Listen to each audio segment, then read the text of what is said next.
Il est 13h, bonjour à tous, merci de votre attention. Tout de suite les titres à la une de l'actualité.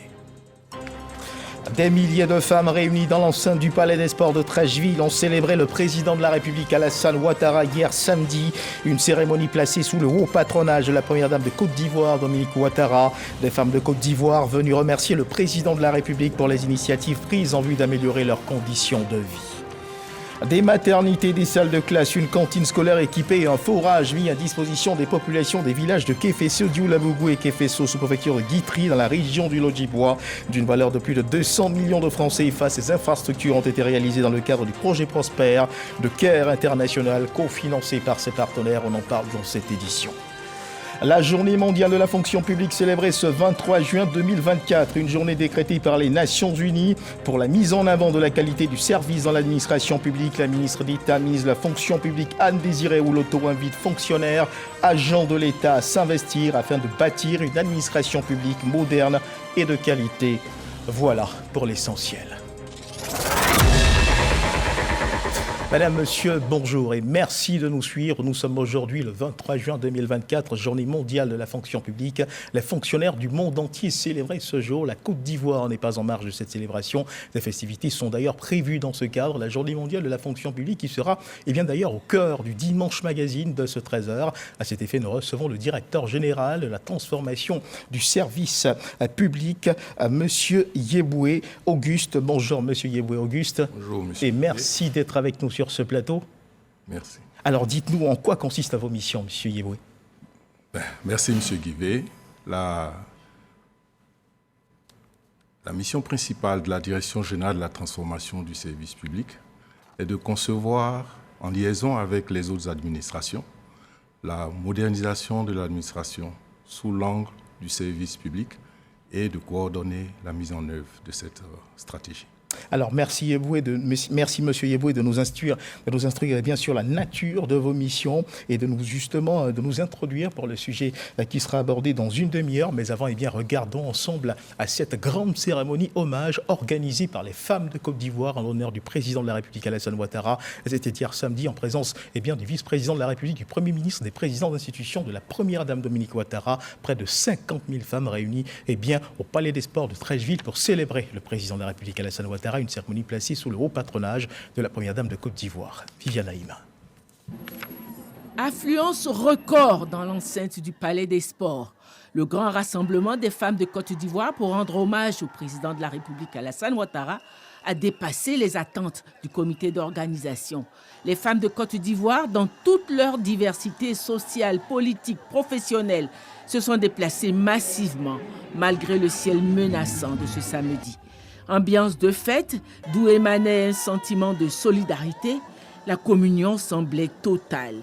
La présence de la première dame de Côte d'Ivoire, Dominique Ouattara, du vice-président de la République, Koné Tiemoko Mélié, du haut représentant du chef de l'État, Gilbert Koné Kafana, du Premier ministre, Begré Mambé, des chefs d'institutions et de l'ensemble du gouvernement, donnait une note solennelle à ce gigantesque rassemblement qui ne se voulait pas un meeting politique, mais un hommage des femmes de Côte d'Ivoire dans leur diversité, comme elles l'ont démontré par leur message de reconnaissance au président de la République Alassane Ouattara pour ses actes et décisions en faveur de la promotion des femmes de Côte d'Ivoire au plan social et professionnel. En donnant un ancrage constitutionnel à la promotion des droits de la femme à travers les articles 35, 36 et 37, le président de la République a renforcé la protection des droits des femmes et assuré la promotion de la parité entre les sexes dans l'accès aux postes de responsabilité dans les institutions, les administrations publiques et dans les entreprises.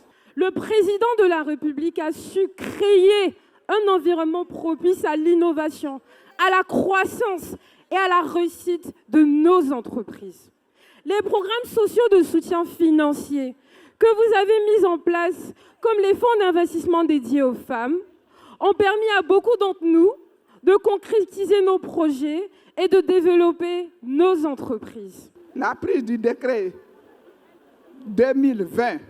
2020-941 du 27 novembre 2019 favorisant la représentation des femmes dans les assemblées élues et son décret d'application, le décret 941 du 25 novembre 2020 qui fait obligation aux partis et groupements politiques de présenter un minimum de 30% des femmes sur le nombre total des candidats présentés lors des élections législatives, sénatoriales, conseillers du district et des conseillers municipaux. Excellence, Madame la Première Dame, l'engagement de notre président en faveur du développement rural et de l'amélioration des conditions de vie des femmes rurales est une source d'espoir et de fierté pour nous toutes. Nous avons été témoins des efforts constants pour transformer nos villages, nos campagnes, à travers l'électrification par-ci, l'adduction en eau potable par-là et les diverses lois en faveur des femmes sur le foncier. Et nous souhaitons aujourd'hui lui dire combien nous sommes reconnaissantes. Les artistes que nous sommes, sans distinction aucune, devions répondre présents pour rendre un vibrant hommage au président de la République pour la considération qu'il nous porte, pour sa vision qui a impacté positivement notre quotidien. Les acquis sont indéniables et j'en partage quelques-uns. Prêtez bien l'oreille, la rente viagère mensuelle de 300 000 francs. Je dis bien 300 000 francs alloués à une soixantaine d'artistes, seniors, ainsi qu'à ceux qui ont besoin de certains soins spécifiques. Loi au niveau du Burida, Bureau ivoirien des droits d'auteur, stabilisé, paiement régulier des droits d'auteur aux artistes, rémunération pour copie privée et reprographie. Les femmes ministres et hauts cadres de l'administration publique, championnes de la politique de promotion du genre du président de la République Alassane Ouattara, ont exprimé également leur reconnaissance. Le président de la République, un grand promoteur du genre, n'a cessé depuis son élection à la tête de l'État de promouvoir les femmes. C'est ainsi que, sous sa gouvernance, nous avons connu la première femme ministre d'État, première femme ministre de la Justice, première femme ministre de la Culture, première femme grande chancelière en la personne de Madame Henriette Dagri-Diabaté. La première femme présidente du Sénat, première femme ministre d'État, ministre des Affaires étrangères, première femme ministre de l'Enseignement technique et de la formation professionnelle. Il s'agit de Madame Kandia Kamisoko Kamara. La première femme présidente du Conseil constitutionnel et première femme présidente de la Cour de cassation en la personne de Madame Chantal Kamara. La première femme ministre d'État, ministre de la fonction publique, Madame Anne Désirée Oulouto. Première femme ministre de la promotion du logement, première femme ministre de l'économie et des finances et première femme ministre du plan et du développement, votre serviteur, Madame Cavagnale. La présidente du comité d'organisation a exhorté les femmes à l'espoir d'un épanouissement toujours plus grand grâce au président de la République Alassane Ouattara. Femmes de Côte d'Ivoire, nos acquis inestimables apparaissent comme des évidences parce que le sort nous a gâtés en nous gratifiant d'un président qui est passionné du travail et s'impose l'obligation de résultat. Il veut le meilleur pour son pays et ses compatriotes. Nos performances ne doivent rien au hasard. Je voudrais le répéter, les performances réalisées en Côte d'Ivoire ne doivent rien au hasard. Elles sont l'aboutissement d'une vision, de la rigueur, des sacrifices consentis, de l'effort persévérant de la part du président de la République, notre guide, notre boussole, notre commandant, notre général, son Excellence, le président de la République, M. Alassane Ouattara. Nous, les femmes, n'avons pas été oubliées. Au contraire, nous sommes portés au pinacle avec tous les programmes. Projet de loi pour protéger la femme, accès facile au financement. Femmes de Côte d'Ivoire, le président Alassane Ouattara est notre présent. Il est notre avenir, donc il est l'artisan infatigable et le dépositaire par excellence. La présidente du Sénat a transmis les félicitations et les encouragements de la doyenne Henriette Dagri-Diabaté, grande chancelière honoraire. La grande chancelière honoraire me charge de féliciter ces 50 000 femmes qui sont réunies ici, sur cette place, dans ce stade aujourd'hui. Chères sœurs, félicitations. Félicitations au nom de votre maman, le professeur Henriette Dagri-Diabaté. Le professeur Henriette Dagri-Diabaté me charge, enfin, de dire aux femmes de Côte d'Ivoire qu'elles peuvent toujours compter sur sa disponibilité, qu'elles peuvent toujours compter sur son affection maternelle pour les accompagner dans leur ambition de faire en sorte que cette Côte d'Ivoire demeure en paix. La première dame de Côte d'Ivoire a exprimé sa reconnaissance à toutes ses sœurs de Côte d'Ivoire pour cet hommage rendu à son époux et les a félicitées pour leur contribution à la bonne marche de la Côte d'Ivoire. Chères femmes de Côte d'Ivoire, mes chères sœurs, j'aimerais vous dire combien je suis heureuse et fière de vous voir toutes réunies aujourd'hui. Femmes de tous horizons, de tous bords politiques, de toutes confessions religieuses et membres de la société civile, pour exprimer votre reconnaissance à l'endroit de mon cher époux pour toutes ses actions en faveur des femmes de Côte d'Ivoire. En effet, vous avez décidé d'organiser cette cérémonie pour lui rendre hommage, toutes unies et parlant d'une même voix. Sans votre implication collective pour construire notre beau pays, il n'aurait pas été possible d'atteindre les progrès remarquables que nous observons aujourd'hui en Côte d'Ivoire. Le chemin que nous avons parcouru ensemble n'a pas été sans défi. Cependant, grâce à votre détermination et à votre solidarité, nous avons pu surmonter de nombreux obstacles pour aller de l'avant. Vous êtes les piliers de nos familles, les éducatrices de nos enfants et les bâtisseuses de notre nation. Votre rôle est central dans la transformation sociale et économique de notre pays et je vous en félicite. La présidente du comité scientifique de cet hommage a annoncé les présents des femmes de Côte d'Ivoire pour le président de la République. Un cheval blanc, symbole de pureté et d'élévation. Une jarre et un miroir sculptés pour la première dame de Côte d'Ivoire. Le rassemblement a pris fin dans la joie de cet hommage rendu au président de la République.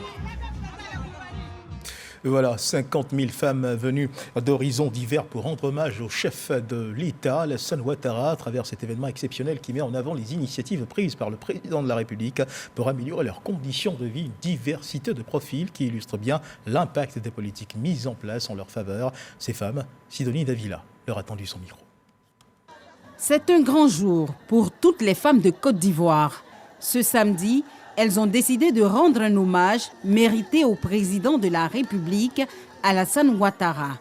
Venues des 4 coins du pays, les femmes du milieu rural, regroupées en associations, sont parmi les plus visibles à cette cérémonie. Le président a donné des tricycles, des chaises, des bâches que nous travaillons avec. Il nous fait sourire. Grâce à lui, nous sommes devenus autonomes. Le président Alassane Ouattara a fait beaucoup pour les enseignants. Les livres qu'il donne aux enfants, tout ça là, c'est bien. Les commerçantes ont manifesté leur joie, particulièrement celles qui ont bénéficié des fonds octroyés par la première dame, Dominique Ouattara. Il a bénéficié le fonds femmes-ci. C'est pourquoi je dis le président, il nous a aidé beaucoup. À cause de ça là, en tout cas, je suis fier, je suis libre. J'envoie mes enfants à l'école sans problème. Quand le président a pris le pouvoir, il faut dire qu'il y a eu les fonds FAFSI d'abord à Bouna. Chaque année, on nous envoie de l'argent pour les femmes de Bunkami. On veut dire au président que ce qu'il a fait pour nous, c'est beaucoup et on voudrait qu'il continue de faire. Parmi les participantes, de nombreuses femmes, entrepreneurs et opérateurs économiques. Notre E4She qui fait tout pour l'autonomisation de la femme, qui donne le goût de l'entreprise aux femmes. Je pense que c'est tous les jours que Dieu fait que nous devions le magnifier. Toutes les infrastructures routières, éducatives, santé, c'est une grande fierté pour nous autres. On a vu comment le président a réalisé des choses pour les femmes, pour les mamans. Il travaille, il a fait des bonnes choses. On a vu ça, donc là vraiment ça nous a motivés. Les femmes élues ont évoqué l'importance des lois qui ont changé la donne en politique. Dans la Constitution aujourd'hui, il y a eu des articles qui disent qu'il faut des femmes élues dans les instances de décision. Il faut les femmes partout. Alassane Ouattara fait notre promotion et nous sommes fiers de cela. La femme a sa place dans cette nation. Et donc nous sommes très heureuses et nous sommes là aujourd'hui pour le magnifier, pour lui dire que nous l'aimons et que nous voulons qu'il continue encore. Dans cette diversité de profils, les jeunes femmes ont tenu à être présentes. Je dis grand merci au président pour tout ce qu'il fait pour la Côte d'Ivoire, pour les femmes, pour les enfants, les jeunes. J'ai mon cousin vraiment, très en place jeune aujourd'hui, il se débrouille. Je dis merci au président pour ses actions. Nous le bénissons, que Dieu lui donne longue vie, la santé. Grâce à lui, aujourd'hui, nous sommes représentatifs dans les différents ministères. Avec des chants et des pas de danse, les femmes ont apporté une touche culturelle dans une ambiance festive et chaleureuse. En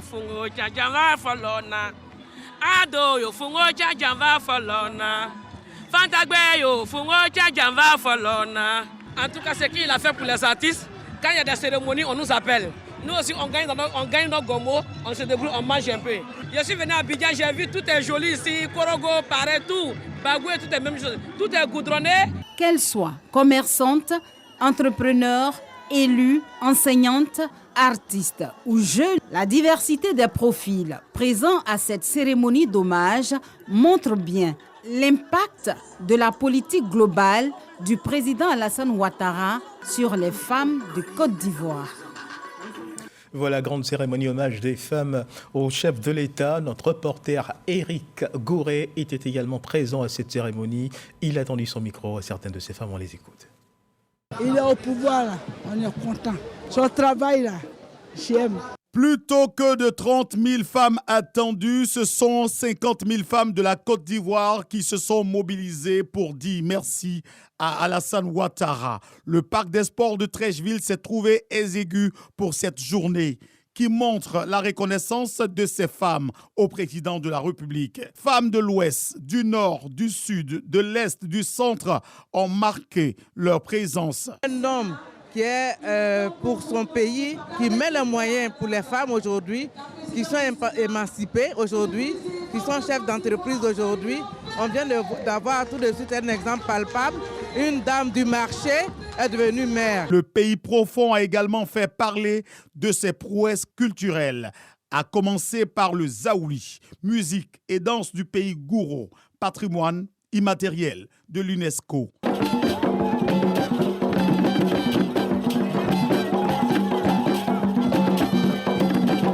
Un jour spécial, un jour particulier et un jour mémorable. C'est exceptionnel, c'est magnifique, c'est fantastique que toutes les femmes dans leur diversité en Côte d'Ivoire se sont accordées pour reconnaître les acquis. Le chef d'État et sa femme méritent d'être remerciés. Le Boloy, danse sacrée du pays Sonoufo, était aussi présent.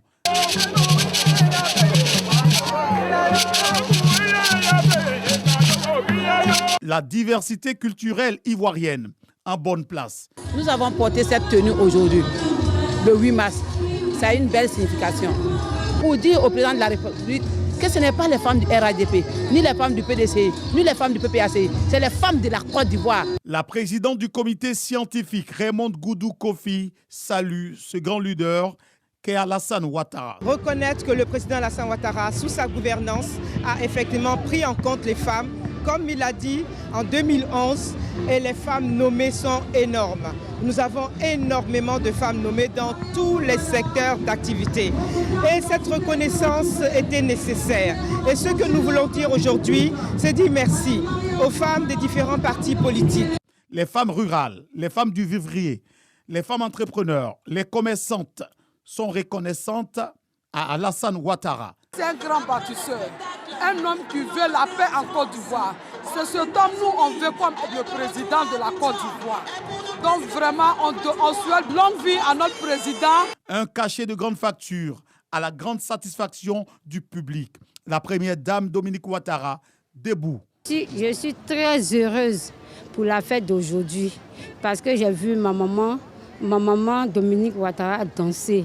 Oui, la première dame, accompagnée de celle qu'elle appelle ses sœurs, se sont levées pour esquisser des pas de danse.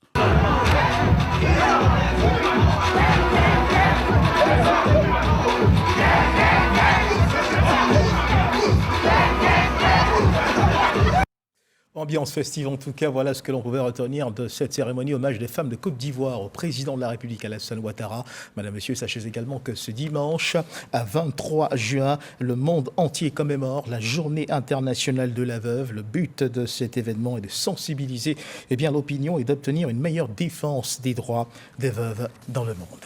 Ici en Côte d'Ivoire, la protection juridique des œuvres de l'esprit était au cœur d'un séminaire de formation qui a réuni dans la commune du Plateau des magistrats, une formation délivrée par des formateurs venus de Côte d'Ivoire et d'autres pays d'Afrique afin de mieux les outiller dans la lutte contre la contrefaçon. Un séminaire initié par l'Office ivoirien de la propriété intellectuelle et co-présidé par le ministère de la Justice et des Droits de l'Homme et le ministère du Commerce et de l'Industrie. Jean-Marc Djadji. Combattre la reproduction frauduleuse des œuvres de l'esprit, notamment au plan juridique. Une priorité pour l'Office ivoirien de la propriété intellectuelle. Cette instance a initié récemment une rencontre de formation à l'intention des magistrats.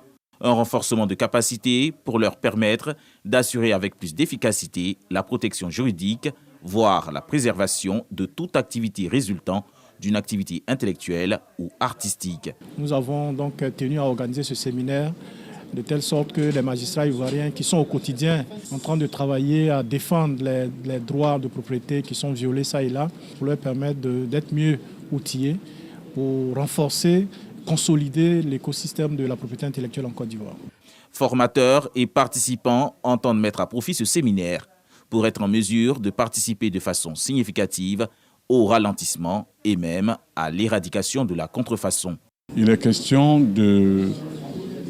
d'orienter les collègues déjà dans le cadre juridique et institutionnel. Quelles sont les lois qui sont applicables, aussi bien sur le plan national qu'international, comment les interpréter. Et ensuite, nous allons également échanger sur les différents mécanismes prévus par ces lois-là pour combattre ce phénomène. C'est une occasion pour les magistrats et en dehors des magistrats, de tous ceux qui participent à cette formation, de non seulement avoir les outils, mais également pouvoir divulguer ces outils-là autour d'eux. Ce séminaire a également servi de cadre à l'investiture du point focal en Côte d'Ivoire du réseau africain des magistrats pour le maintien de la propriété intellectuelle RAMPI. Cette rencontre fut coprésidée par le ministère de la Justice et des Droits de l'Homme et celui du Commerce et de l'Industrie, avec la participation de l'ambassade de France en Côte d'Ivoire. Direction à présent la ville de Boundiali, pas cadencé, regard ferme et droit devant, comme l'on défile dans l'armée. La 6e promotion des pensionnaires du centre de service civique de Boundiali, baptisé Bruno Nabagné-Koné, a célébré la cérémonie marquant sa fin de formation. 101 jeunes filles vulnérables ont été formées aux valeurs du service civique. Le ministre Bruno Koné, président du conseil régional de la Bagoué, a félicité et encouragé ces jeunes filles. Reportage signé Charles Tatou. Centre de service civique de Gengreni, dans le département de Boundiali. Une seconde chance pour les jeunes filles vulnérables, sans emploi et sans qualification, âgées de 16 à 25 ans. Créé en 1956 et depuis sa réouverture en 2020, cet établissement enregistre la 6e promotion de ses pensionnaires. Nous prenons l'engagement de travailler dur pour réaliser et devenir des citoyens modèles. À votre retour, transmettez nos chaleureuses salutations à nos grands bébés. Son Excellence M. Alassane Ouattara, président de notre cher pays, qui nous a dédié l'année 2024. La directrice Koulibaly Maïmouna de révéler la particularité de son institution. Ici, ce sont des jeunes filles de 16 à 24 ans, avec ou sans enfants, jamais scolarisées et déscolarisées, qui viennent en système internat pour 3 mois. Donc aujourd'hui, nous sommes à la fin des 3 mois de formation. Le parrain, le ministre Bruno Nabagné Koné, s'est réjoui des prestations de ses filles. Ce qu'elles font est méritoire et je pense qu'il faut tous saluer leur courage. Chères jeunes filles, je compte sur vous pour le développement de la Bagoué. Je compte sur vous pour être des femmes au service de la région de la Bagoué. Nous avons beaucoup de besoins et je sais que assez rapidement, nous pourrons faire en sorte que la plupart d'entre vous commencent effectivement à se prendre en charge. Une visite guidée du centre a clôturé la cérémonie. Au milieu scolaire, vous le savez, les examens de fin d'année ont commencé de livrer leur verdict depuis quelques semaines. Pour ce qui est du CEP, la localité de Bozy, dans le département de Bouaflé, avec ses 8 groupes scolaires, se distingue positivement en termes de résultats, avec plus de 98% d'admis au CEP 2024. Des performances qui ont été célébrées au cours d'une journée de l'excellence marquée par la distinction des meilleurs écoliers et enseignants.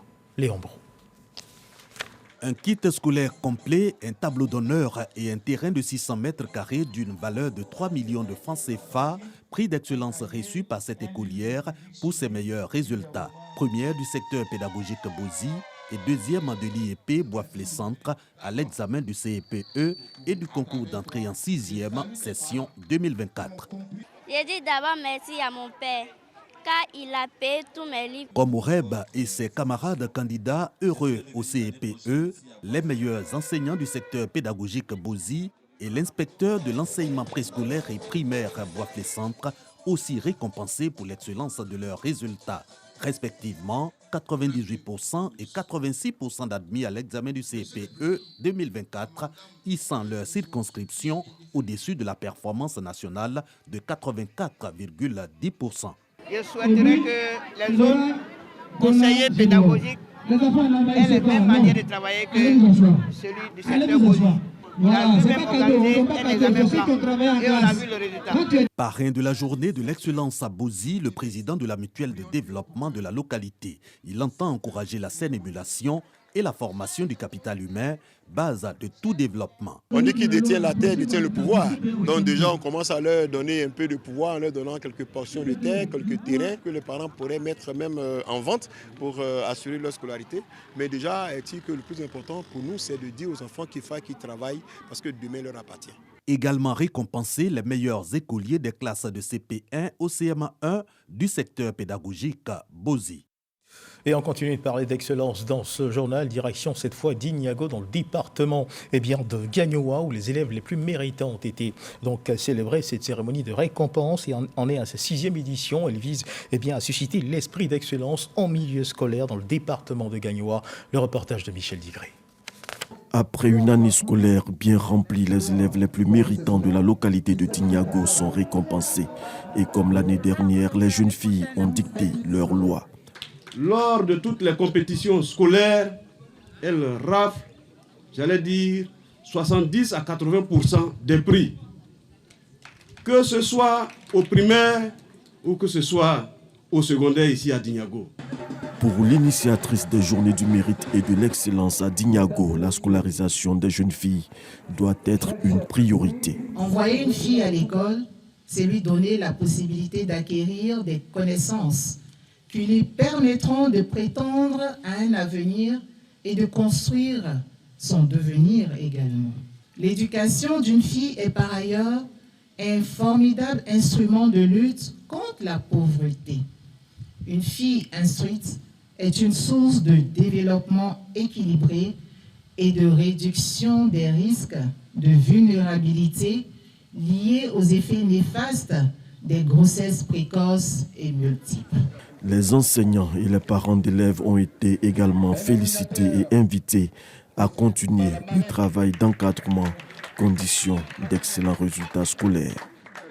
On parle de cohésion sociale à présent, la paix et la cohésion sociale entre les peuples, c'est l'objectif que vise l'Organisation internationale pour la recherche de la paix. Et l'organisation a procédé au lancement de ses activités à Mans, capitale de la région du Tonkwí, dans une démarche constructive et participative de rapprochement des populations. L'organisation veut promouvoir par des actions concrètes la paix et la cohésion sociale entre les peuples. Christ et Frédéric Demandé, Jean-Marc Djadji.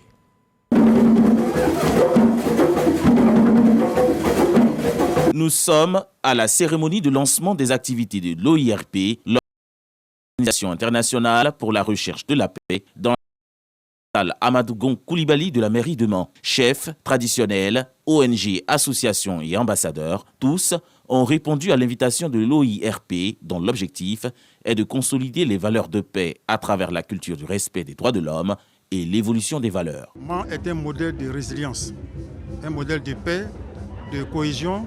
C'est une région qui a bien perçu le message du chef de l'État concernant le vivre ensemble en harmonie. C'est ce qui nous a motivés, nous, en tant qu'Organisation internationale pour la recherche de la paix, à venir ici à Mans, leur donner notre main d'association pour leur dire de ne pas s'arrêter en si bon chemin concernant la promotion de la paix, que nous sommes ensemble avec vous. Établir un dialogue constructif avec les parties prenantes locales pour identifier les besoins prioritaires en matière de paix, de réconciliation et de développement de la région du Tonkwí est un point clé que veut réussir l'OIRP. Il faut que ces populations s'engagent avec toutes les autorités administratives, les autorités sécuritaires, pour faire un. C'est cette approche systémique qui est encouragée par M. le ministre de l'Intérieur et de la Sécurité pour que, effectivement, cette région, qui est une région résiliente, donne le modèle de stabilité à tout le pays. Les populations qui viennent de loin comme de près ici vivent en harmonie. C'est déjà un point qui nous dit, qui nous convainc que la paix va être encore entretenue et elle durera à jamais sous l'égide de notre excellent président de la République. L'OIRP, pour annoncer les couleurs, a offert des dons à la pouponnière, à la prison civile et au CHR de Mans. Créée en 2015, l'Organisation internationale pour la recherche de la paix entend multiplier ses actions dans les localités affectées par des conflits antérieurs en vue de promouvoir une paix durable et le vivre ensemble.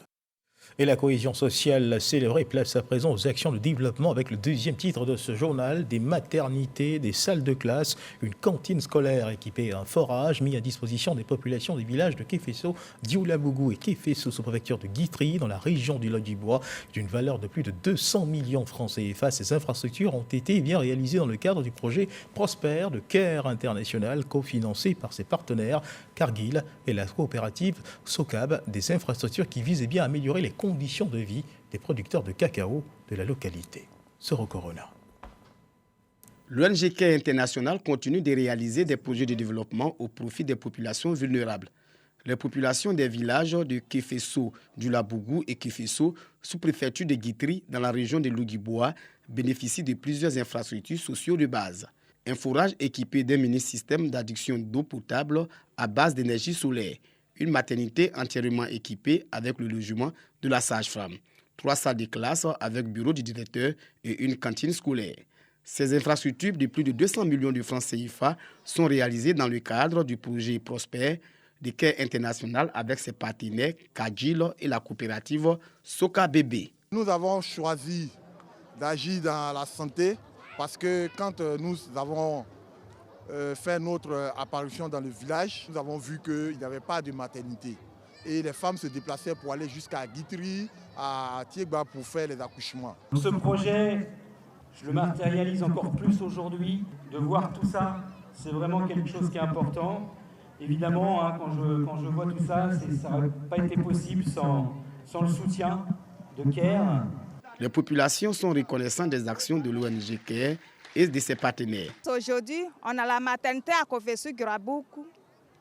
L'accouchement se passe très facile.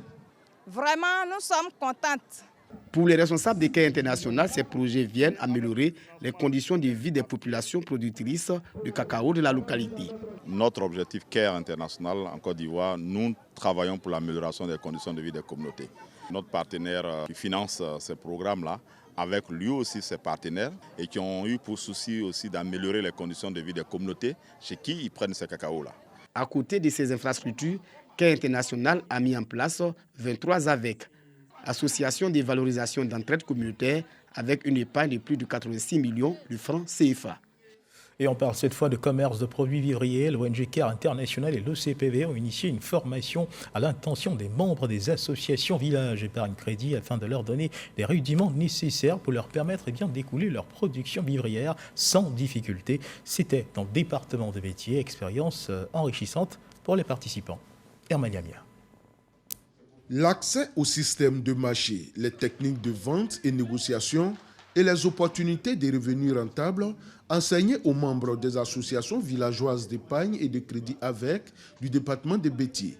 Réunis dans la sous-préfecture des Aranou pour cette formation, l'ONG Care International, initiatrice de cette rencontre, entend permettre aux populations rurales de disposer des rudiments nécessaires afin d'avoir des revenus décents après la commercialisation de leurs produits. Lorsque le commerce est fait, les bénéfices sont minimes. Donc il faut amener ces membres des AVEC et les PG à un réseautage pour qu'ils puissent produire et vendre à tous les prix et avec des revenus intéressants. Pour cette formation, l'ONG Care International a sollicité l'OCPV, l'Office de commercialisation des produits vivriers, et la NADER, l'Agence nationale de développement rural. Lorsque tu produis, il faut bien trouver un marché. Lorsque tu produis, il faut vendre. Lorsque tu produis, il faudrait vivre de façon intéressante de ta production. Donc, nous avons présenté à ces acteurs quelques stratégies. Entre aux stratégies, la vente groupée. À l'issue de la formation, les participants au nombre d'une quarantaine se sont dit satisfaits des modules appris. Une chose est de cultiver, de produire, mais une autre chose qui est le grand problème, c'est de pouvoir écouler les produits que nous produisons. Aujourd'hui, grâce à cette formation, nous avions compris qu'il y a des techniques propres à la commercialisation. Et donc, il ne faut pas faillir à ces étapes-là. Les participants ont souhaité que de telles formations se multiplient afin de leur permettre de vivre décemment de leurs activités. On parle de religion à présent, envie de mieux favoriser l'organisation du Hajj en Terre Sainte. L'État de Côte d'Ivoire a ouvert depuis 2003 le consulat général du pays à Djeddah, une localité située à plus de 70 km de la Mecque. Il est dirigé aujourd'hui par l'ambassadeur Soumaïla Bamba qui ne ménage aucun effort pour rendre le séjour agréable aux pèlerins ivoiriens. Focus sur cette entité diplomatique ivoirienne en Terre Sainte, envoyé spécial à la Mecque, Issa Chonoyeo et Yaya Konaté.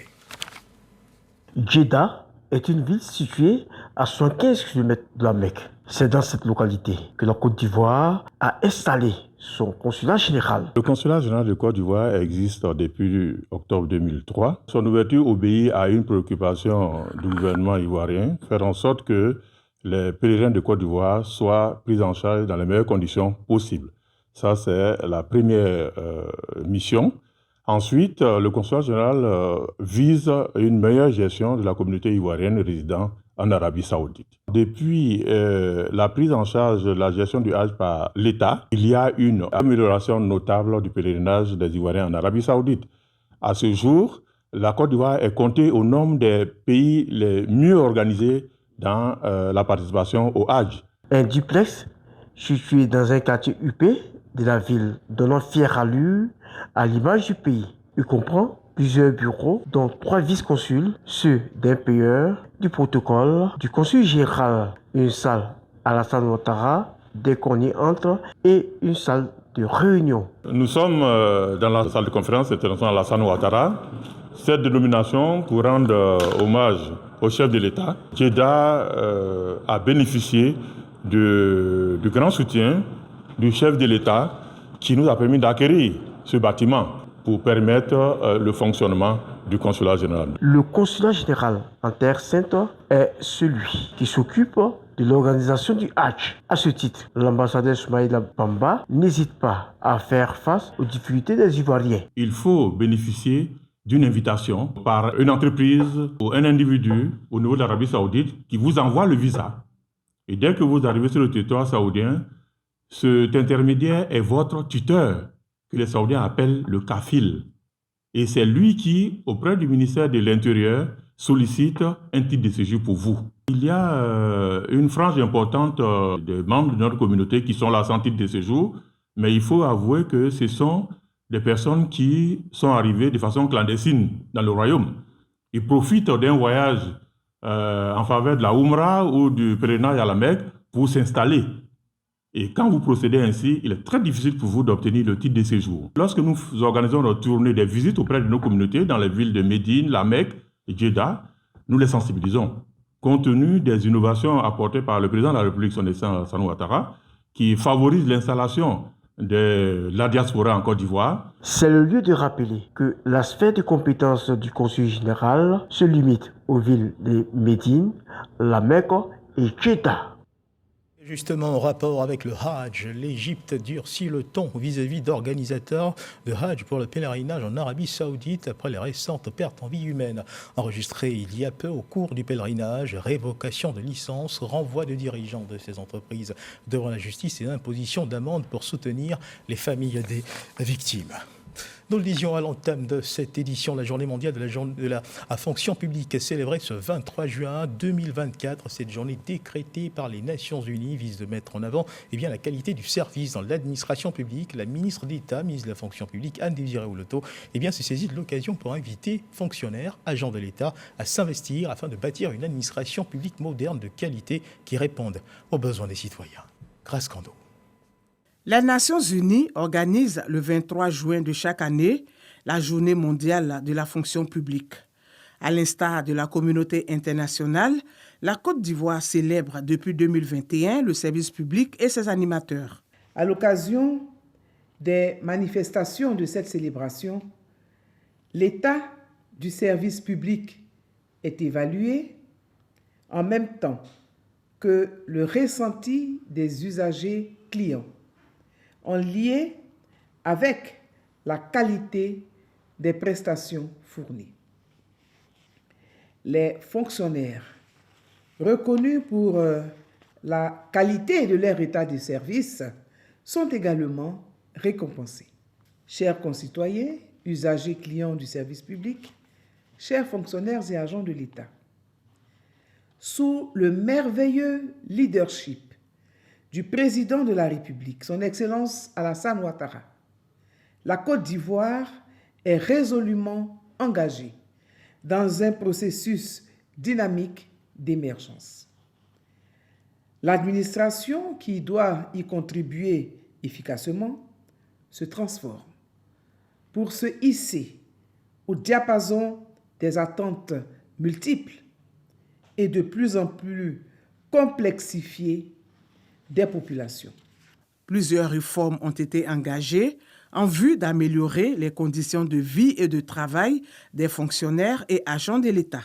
C'est pourquoi, au nom du gouvernement, je vous invite tous à vous investir pleinement et à aligner vos idées novatrices et vos énergies les plus fécondes au profit de cet ultime objectif. Ensemble, avec la même conviction et rassemblés, nous relèverons, à l'instar des éléphants footballeurs, tous les défis. Selon la ministre d'État, Anne Désiré Oloto, ces réformes s'inscrivent dans la droite ligne de la vision du président de la République qui souhaite bâtir une administration publique moderne, efficace et performante. Reportage de Grace Kando et la transition est tout trouvé pour aborder justement le sujet à l'ordre du jour de ce Dimanche Magazine. Il s'agit bien sûr de la célébration de la journée mondiale de la fonction publique. Et pour en parler, nous recevons Monsieur Auguste Yeboué, directeur général de la transformation du service public, qui nous éclairait, je le rappelle, en début de journal sur ses missions. Monsieur Auguste Yeboué, merci encore d'être avec nous. Merci Monsieur Guillet. Alors dites-nous, quel est l'intérêt justement de célébrer ces fonctionnaires ce jour, sur le plan mondial surtout ? Merci, M. Guillet. Je voudrais, avant tout propos, adressé au nom de Madame le ministre d'État, ministre de la fonction publique et de la modernisation de l'administration, Madame Anne Désirée Oloto, de vifs remerciements à la Direction générale de la RTI pour l'occasion qu'elle nous offre de nous exprimer à propos des journées de la fonction publique. L'administration publique a un rôle extrêmement important dans le développement des États et des communautés. C'est fort de cet élément que les Nations Unies ont instauré le 23 juin comme journée mondiale de la fonction publique. Et ici en Côte d'Ivoire, notre ministre, Madame la ministre d'État, s'est appropriée de cet intérêt et a instauré, je dirais même institutionnalisé, les journées de la fonction publique pour rester en phase avec la vision du président de la République qui est d'avoir une administration moderne et performante. Alors, depuis sa prise de fonction à la tête de ce ministère, la ministre d'État, ministre Anne Désirée Oloto, a engagé un certain nombre de réformes. Est-ce que vous pouvez nous entretenir sur quelques-unes de ces réformes? Alors, c'est les réformes majeures. C'est une très bonne question. Et effectivement, Madame le ministre d'État a engagé de nombreuses réformes. Je voudrais juste me focaliser sur quelques réformes qui sont en lien avec l'événement que nous voulons présenter aujourd'hui. Allez-y, je vous en prie.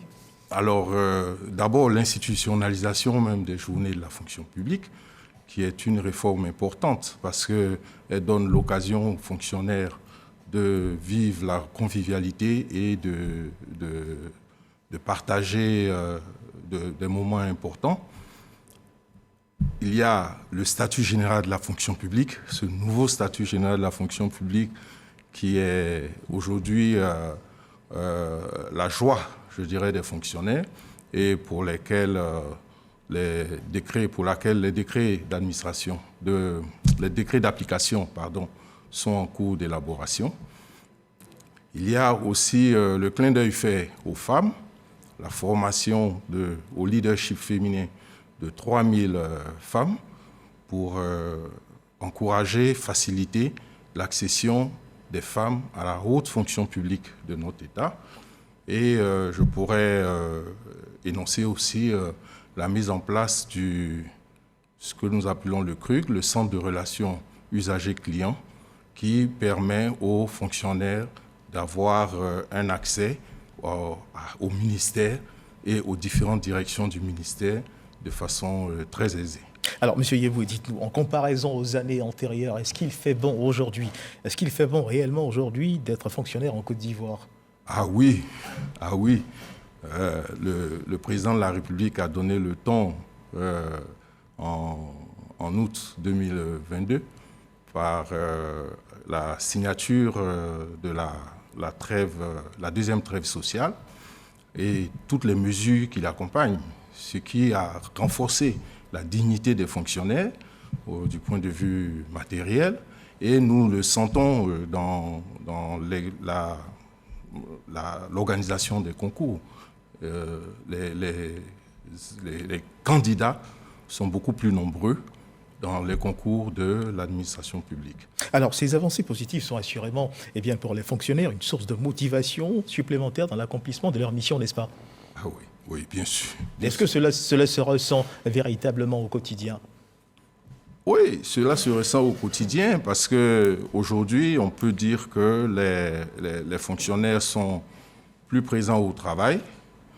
Les différentes actions que nous avons mises en place pour le contrôle de présence nous a montré que les fonctionnaires sont plus présents au travail et ils donnent beaucoup plus de résultats. Nous avons qu'à voir tout ce qui se développe au niveau de tout le développement positif au niveau de la nation qui sont faits en premier lieu par les acteurs de l'administration publique. Alors, M. Auguste Yebou, je vais vous inviter. Ensemble, nous allons suivre cet élément de notre reporter à Grace Cando qui nous renseigne sur la célébration de ces festivités ici en Côte d'Ivoire. Les journées de la fonction publique, édition 2024, vise à mettre en exergue les acquis des réformes, les défis qui restent pendants et les recommandations pour améliorer le dynamisme déjà en cours. Le thème retenu pour la présente édition, la performance du service public dans un contexte de modernisation de l'administration. Selon la ministre d'État, Anne-Désirée Ouloto, ce thème a un lien avec les engagements de l'État contenus dans la nouvelle loi portant statut général de la fonction publique. Ce dernier consacre des réformes visant à adapter le fonctionnement de la fonction publique aux défis contemporains. Parmi elles, la promotion de la mobilité, la promotion de la qualité du service rendu, le défi de la formation et de l'évaluation. Alors un élément de Grâce Kondo qui nous renseigne sur l'axe principal justement de ces réformes engagées. Et avec vous, nous allons entrer dans le détail de ces célébrations. Qu'est-ce qui va concrètement se passer au cours de la célébration de ces journées de la fonction publique? D'abord, pour information, le lancement de ces journées a eu lieu le 21 mai dernier et a été marqué par le début des activités récréatives et des activités ludiques, notamment les tournois de Maracana dans les divers lieux où cet événement est célébré. Mais dès demain commenceront les activités scientifiques. Les activités scientifiques auront lieu de demain jusqu'au jeudi 27 au Palais de la Culture, avec d'abord le lancement des activités par la conférence inaugurale qui sera prononcée par le ministre Adama Coulibaly, ministre des Finances et du Budget, sur le thème qui est « Performance du service public et dans un contexte de modernisation de l'administration ». Alors, juste après la conférence, il y aura l'ouverture des stands et des ateliers cliniques. Ce moment est extrêmement important pour les fonctionnaires parce qu'ils ont alors, en ce moment, l'occasion de se renseigner sur leur parcours professionnel, sur les possibilités de promotion ou de changement d'emploi, mais aussi de poser les problématiques ou les problèmes qu'ils ont et espérer avoir des résolutions immédiates. Alors, des panels seront organisés au cours de cette célébration. Est-ce qu'on assistera à une célébration éclatée dans plusieurs autres villes du pays, très rapidement? Oui, bien sûr.